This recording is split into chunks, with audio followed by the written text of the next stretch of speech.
Thank you. I'd like to recognize Mr. Moore from North Carolina for 5 minutes. Thank you, Mr. Chairman. One of the things that I've heard from folks is that they feel like the way the procurement process is set up, and you all alluded to this in your comments, really is geared toward large companies as opposed to small and medium-sized businesses. And if I think about, there's probably no better example than really here in Dayton when I think of a small business. I mean, 2 guys in a bicycle shop are what led to the birth of aviation. I mean, and that's the story of American ingenuity.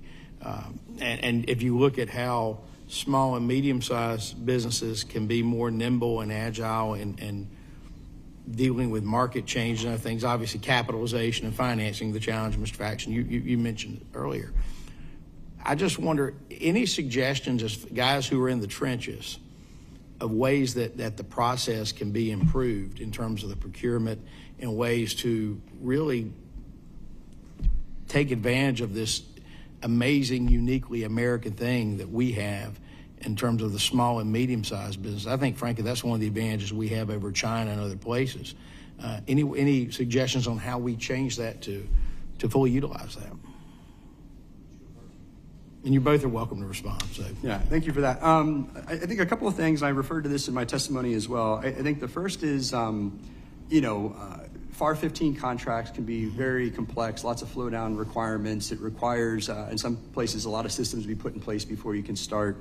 It can really slow down the process. I think using OTAs wherever possible is much more small business friendly. I think in our experience so far, that's been the case, but it's not always the case. So I'd say continue to do that.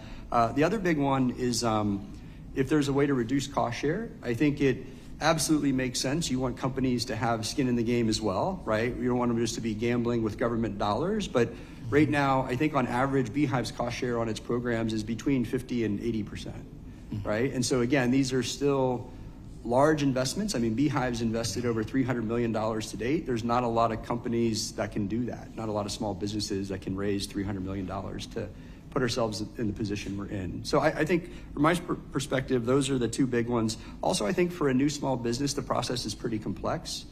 And so maybe a little more support navigating the process early on would be good as well, just to make sure that the flow down of the requirements and the expectations are clear. Those would be my suggestions.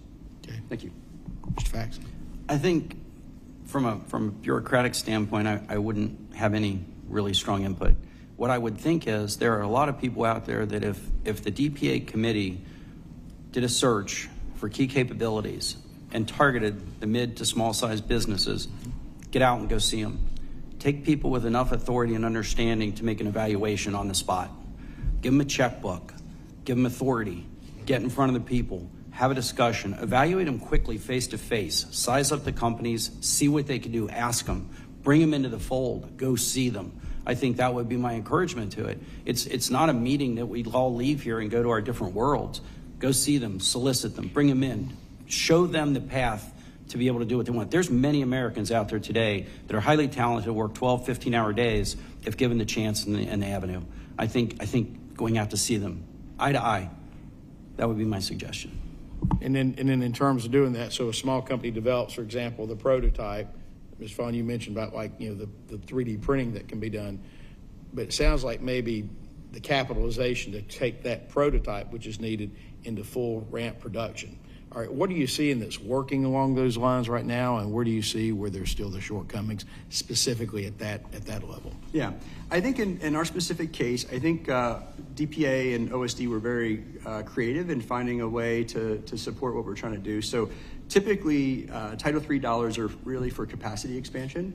So it's infrastructure. You're buying, in our case, you'd buy printers, you'd buy CNC machines or whatever. One of the things that I thought was a really great innovation was looking at, hey, current suppliers can't meet capacity. So part of expanding capacity is we have to develop a new option, right? So it included dollars for actual R&D, so we can develop an option that then we can scale. So in our case, about 70% of the funds were for actually working on the innovation and getting it ready to take to production. The other 30% was for capacity, right? So I think that's a nice change from the status quo and something that should continue, I think. Thank you. Anything on that? Yes, thank you, Mr. Moore. Look, Mr. Faxon, when you